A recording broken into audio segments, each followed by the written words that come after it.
Les caractères ou les mœurs de ce siècle. Jean de la Bruyère. Livre 12. Des jugements. 102. Il y a des créatures de Dieu qu'on appelle des hommes qui ont une âme qui est esprit, dont toute la vie est occupée et toute l'attention est réunie à scier du marbre. Cela est bien simple, c'est bien peu de choses. Il y en a d'autres qui s'en étonnent, mais qui sont entièrement inutiles, et qui passent les jours à ne rien faire. C'est encore moins que de scier du marbre. 103. La plupart des hommes oublient si fort qu'ils ont une âme, et se répandent en tant d'actions et d'exercices où il semble qu'elle est inutile, que l'on croit parler avantageusement de quelqu'un en disant qu'il pense. Cet éloge même est devenu vulgaire, qui pourtant ne met cet homme qu'au-dessus du chien ou du cheval. 104. À quoi vous divertissez-vous? À quoi passez-vous le temps? Vous demandent les sots et les gens d'esprit. Si je réplique que c'est à ouvrir les yeux et à voir, à prêter l'oreille et à entendre, avoir la santé, le repos, la liberté, ce n'est rien dire. Les solides biens, les grands biens, les seuls biens ne sont pas comptés, ne se font pas sentir. Jouez-vous? Masquez-vous? Il faut répondre. Est-ce un bien pour l'homme que la liberté, si elle peut être trop grande et trop étendue, telle enfin qu'elle ne serve qu'à lui faire désirer quelque chose, qui est d'avoir moins de liberté? La liberté n'est pas oisiveté. C'est un usage libre du temps. C'est le choix du travail et de l'exercice.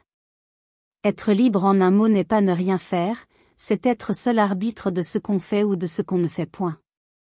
Quel bien en ce sens que la liberté? 105. César n'était point trop vieux pour penser à la conquête de l'univers.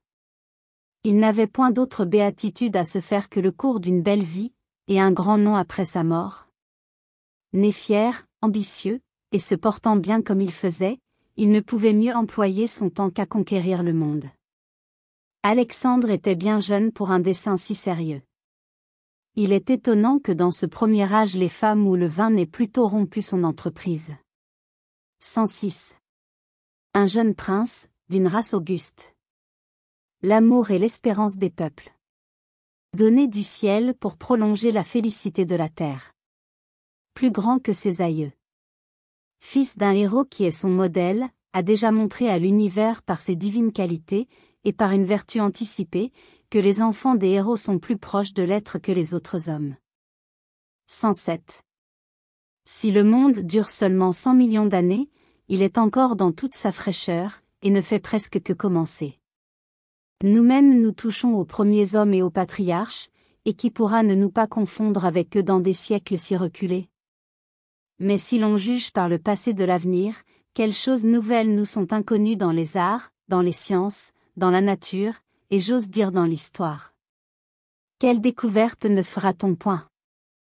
Quelles différentes révolutions ne doivent pas arriver sur toute la face de la terre, dans les États et dans les empires? Quelle ignorance est la nôtre? Et quelle légère expérience que celle de 6 ou 7 000 ans. 108. Il n'y a point de chemin trop long à qui marche lentement et sans se presser. Il n'y a point d'avantage trop éloigné à qui s'y prépare par la patience. 109. Ne faire sa cour à personne, ni attendre de quelqu'un qu'il vous fasse la sienne, douce situation, âge d'or, état de l'homme le plus naturel. 110.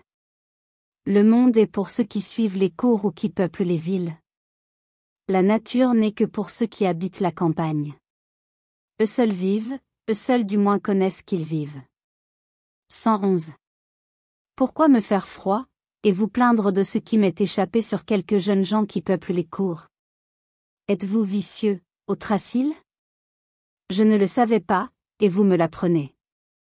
Ce que je sais, est que vous n'êtes plus jeune. Et vous qui voulez être offensés personnellement de ce que j'ai dit de quelques grands, ne criez-vous point de la blessure d'un autre? Êtes-vous dédaigneux, malfaisants, mauvais plaisants, flatteurs, hypocrites? Je l'ignorais, et ne pensais pas à vous. J'ai parlé des grands. 112. L'esprit de modération et une certaine sagesse dans la conduite laissent les hommes dans l'obscurité. Il leur faut de grandes vertus pour être connus et admirés, ou peut-être de grands vices. 113. Les hommes, sur la conduite des grands et des petits indifféremment, sont prévenus, charmés, enlevés par la réussite. Il s'en faut peu que le crime heureux ne soit loué comme la vertu même, et que le bonheur ne tienne lieu de toutes les vertus. C'est un noir attentat, c'est une sale et odieuse entreprise, que celle que le succès ne saurait justifier. 114. Les hommes, séduits par de belles apparences et de spécieux prétextes, goûtent aisément un projet d'ambition que quelques grands ont médité. Ils en parlent avec intérêt. Il leur plaît même par la hardiesse ou par la nouveauté que l'on lui impute. Ils y sont déjà accoutumés, et n'en attendent que le succès, lorsque, venant au contraire à avorter, ils décident avec confiance, et sans nulle crainte de se tromper, qu'il était téméraire et ne pouvait réussir. 115. Il y a de tels projets, d'un si grand éclat et d'une conséquence si vaste, qui font parler les hommes si longtemps, qui font tant espérer ou tant craindre, selon les divers intérêts des peuples, que toute la gloire et toute la fortune d'un homme y sont commises. Il ne peut pas avoir paru sur la scène avec un si bel appareil pour se retirer sans rien dire. Quelques affreux périls qu'il commence à prévoir dans la suite de son entreprise, il faut qu'il l'entame. Le moindre mal pour lui est de la manquer. 116. Dans un méchant homme il n'y a pas de quoi faire un grand homme. Louer ses vues et ses projets, admirer sa conduite, exagérer son habileté à se servir des moyens les plus propres et les plus courts pour parvenir à ses fins. Si ses fins sont mauvaises, la prudence n'y a aucune part. Et où manque la prudence, trouvez la grandeur, si vous le pouvez. 117. Un ennemi est mort qui était à la tête d'une armée formidable, destinée à passer le Rhin. Il savait la guerre, et son expérience pouvait être secondée de la fortune. Quel feu de joie a-t-on vu? Quelle fête publique? Il y a des hommes au contraire naturellement odieux, et dont l'aversion devient populaire. Ce n'est point précisément par les progrès qu'ils font, ni par la crainte de ce qu'ils peuvent faire, que la voix du peuple éclate à leur mort, et que tout tressaille, jusqu'aux enfants, dès que l'on murmure dans les places que la terre enfin en est délivrée. 118. Autant. Aux mœurs, s'écrie Héraclite. Au malheureux siècle. Siècle rempli de mauvais exemples, où la vertu souffre, où le crime domine, où il triomphe. Je veux être un Lycaon, un Égiste. L'occasion ne peut être meilleure, ni les conjonctures plus favorables, si je désire du moins de fleurir et de prospérer. Un homme dit. Je passerai la mer, je dépouillerai mon père de son patrimoine, je le chasserai, lui, sa femme, son héritier, de ses terres et de ses états. Et comme il l'a dit, il l'a fait. Ce qu'il devait appréhender, c'était le ressentiment de plusieurs rois qu'il outrage en la personne d'un seul roi. Mais ils tiennent pour lui. Ils lui ont presque dit.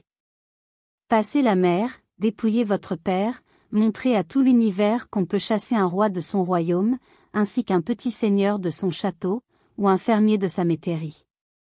Qu'il n'y ait plus de différence entre de simples particuliers et nous. Nous sommes las de ces distinctions. Apprenez au monde que ces peuples que Dieu a mis sous nos pieds peuvent nous abandonner, nous trahir, nous livrer, se livrer eux-mêmes à un étranger, et qu'ils ont moins à craindre de nous que nous d'eux et de leur puissance. Qui pourrait voir des choses si tristes avec des yeux secs et une âme tranquille?